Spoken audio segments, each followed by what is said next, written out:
This thing's freaking dirty. Pulling up my notes.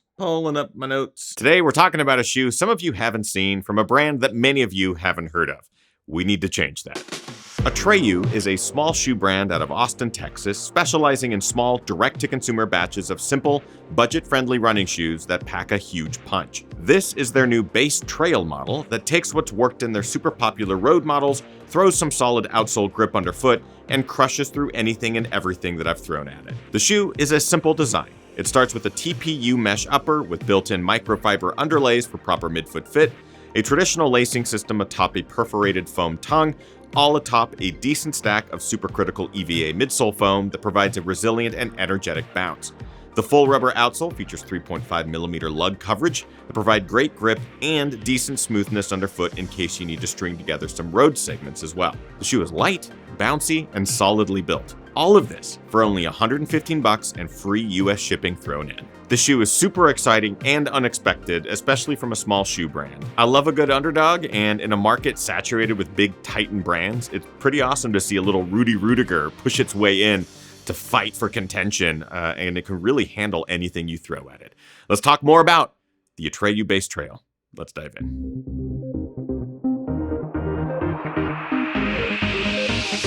Ginger Runner.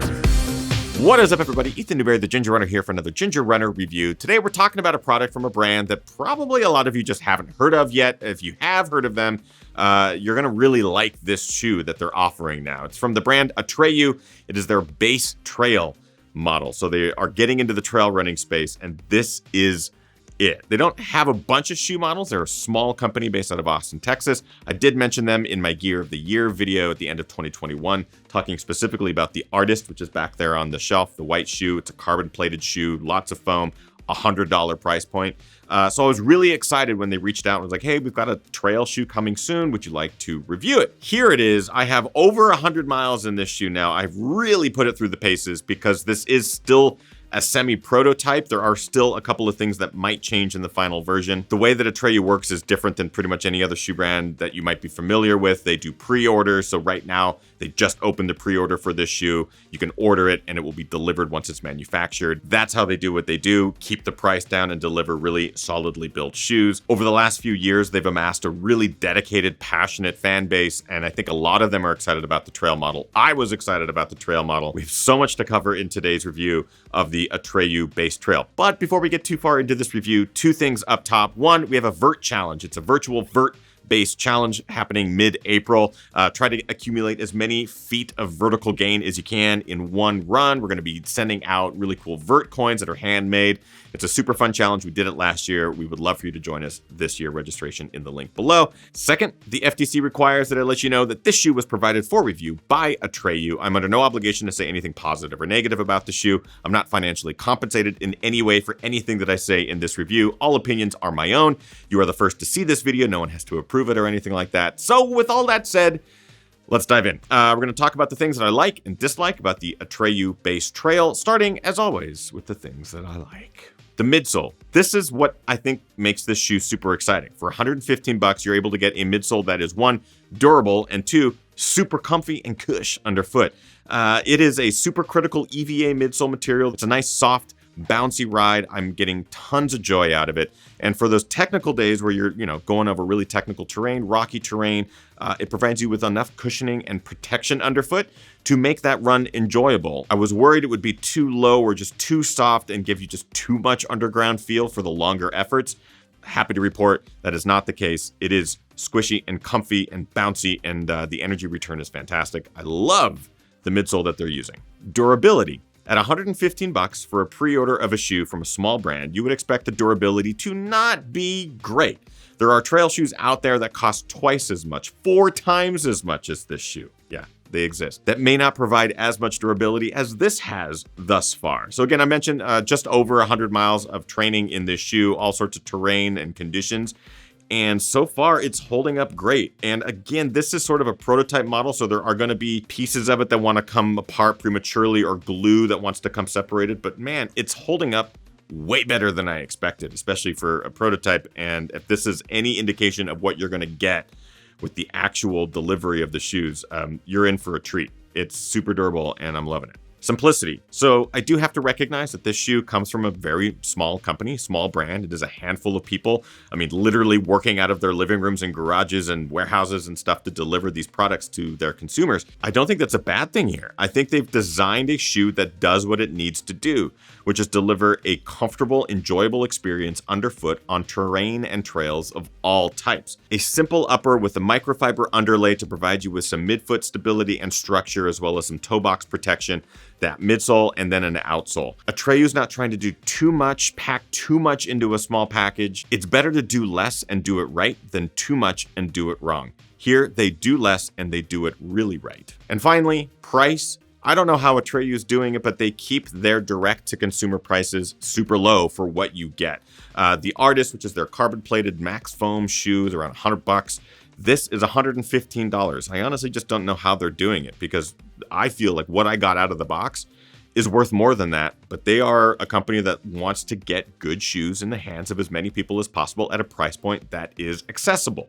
So at $115, it's at the lower end of the spectrum. I'm a huge fan of that, and I think that'll be a great starting point for a lot of people to get into a great shoe. Of course, I have to point out that Atreyu does do things differently. So the reason they're able to keep these prices lower is they do a pre-order and they manufacture the specific number of shoes that they need to per batch. In this case, the pre-order is open now. I believe it's already quite popular with their very passionate fan base. If you want to get in on it, you can get in on it now. That price point is locked in. I love that they're able to keep the price down, but that does come with the caveat that it is a pre-order. So they have to manufacture the shoes, then they ship the shoes out to you. Atreyu has been great about keeping that timeline updated regularly. So if you are on the pre-order list, you will know every stage that the shoe goes through in its build process. But hey, you're saving some cash. That being said, it's not all cloud rides atop Falcor, the Luck Dragon, or Artex scenes before the Swamps of Sadness. There are a couple of things that I dislike about the Atreyu Base Trail. Let's get to those now. First, the tongue. It is not a gusseted tongue. I have certainly come to love gusseted tongues, especially in trail running. The tongue doesn't necessarily flop around too much in this shoe, but I think a gusset and some more polish around the tongue, maybe a little bit more protection from the laces across the midfoot, that can help this shoe really take it to the next level. I'm able to get a good lockdown. I'm able to get a good fit. It does require some adjusting on the more technical and steeper terrain. That tongue becomes a part of the equation. So dialing that in, getting the right materials, the right gusset, everything sort of fitted and properly designed is going to be a part of this shoe's future, I believe. Outsole grip. I do like the lugs. I think they actually work better than I anticipated, especially here in the Northwest. These shoes were super muddy over the course of the weekend. I did some puddle splashing towards the end. That did clean them up a little bit. I will say that these lugs, I've had this experience in other shoes in the past. They do begin to sort of embed themselves within the rubber outsole. So you lose some of that structural integrity of the lugs, the lug shapes, the more you run in them. They're not necessarily wearing down and balding. That will happen probably 300 miles into wear of the shoe. They're beginning to flatten into the shoe itself. I think the lugs could stand to be a little bit deeper. The rubber, the compound that they're using could be adapted or changed. I want to see something like Vibram, but man, I can't even imagine how much that would cost for a small shoe manufacturer to incorporate a rubber like that. But if they could get this outsole dialed in, keep those lugs and that structural integrity there, that grip will last the entire life of the shoe versus getting, 150, 200 miles out of the shoe outsole, holding it back from outlasting the midsole. It's sort of that partnership that needs to kind of be figured out a little bit. And finally, width. I don't think they're a hyper narrow shoe. They're not that super precision fit that you would find in like a Solomon, for example, or a Dina fit.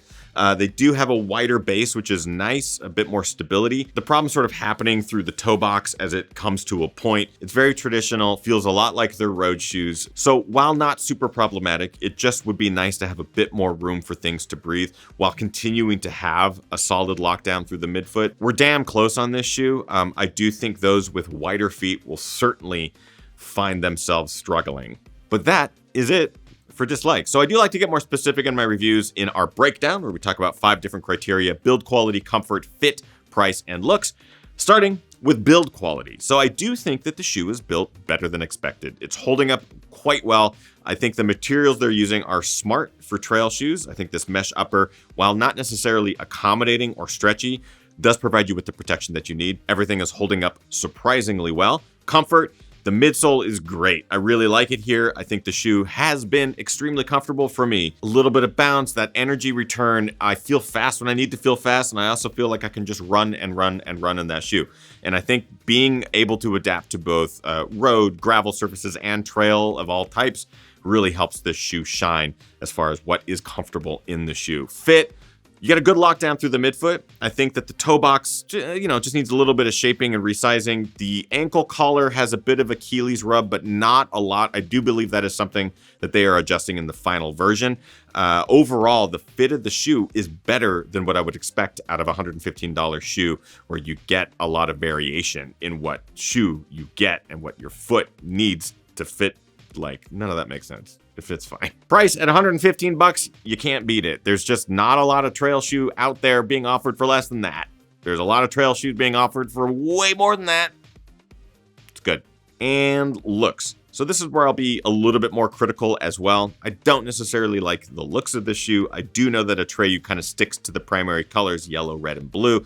Here, this sort of semi-transparent upper, I don't know. I'm always looking at my toes. That's basically what you see through the top, is you just see your toes. This look, of course, is in line with the shoes that they're already offering. There's not a lot of variation. It's usually white with red and yellow or blue. Looking a little bit deeper, there's just not a lot of detail or styling going on with the shoe. I think that's both intentional to keep costs down. I also think that is a byproduct of the tooling and other things that they have to spend most of their money on when they manufacture their shoes. The flourish and the design aesthetic is probably something that they just don't want to budget for, and I totally understand that. What you get is a decent looking shoe that does look different than other trail shoes out there, but it's not necessarily the best looking trail shoe that I have in my rotation.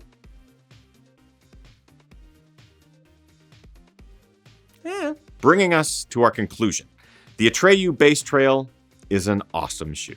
It's super fun to run in. It's way more durable than I expected it to be. The price is absolutely insane for what you get. The joy is high in the shoe, and the smiles per mile is worth every penny. The company is small. Many of you may not have heard of them at all, but what they're doing is exciting. They've been doing the shoe game direct to consumer for quite some time, and what they're able to deliver in such a small price point is just great. For $115, you might not get a lot of the polish and pizzazz that the bigger brands are offering, but for a shoe that costs a fraction of those shoes, you're getting an amazing experience. And let's be honest here, trail shoes are meant to do one thing: get you from point A to point B, over mountains, through valleys and canyons, in one piece, safely and in comfort.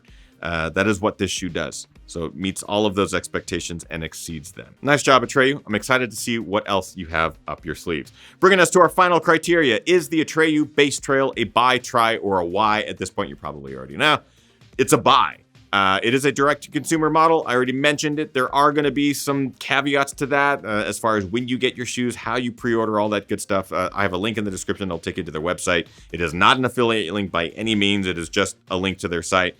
So you can go check that out and see the details for yourself. I am keeping these in rotation because they are just that much fun. And that, my friends, is it for today's review. If you liked it, make sure you like, favorite, and subscribe to this channel. The question now goes to you.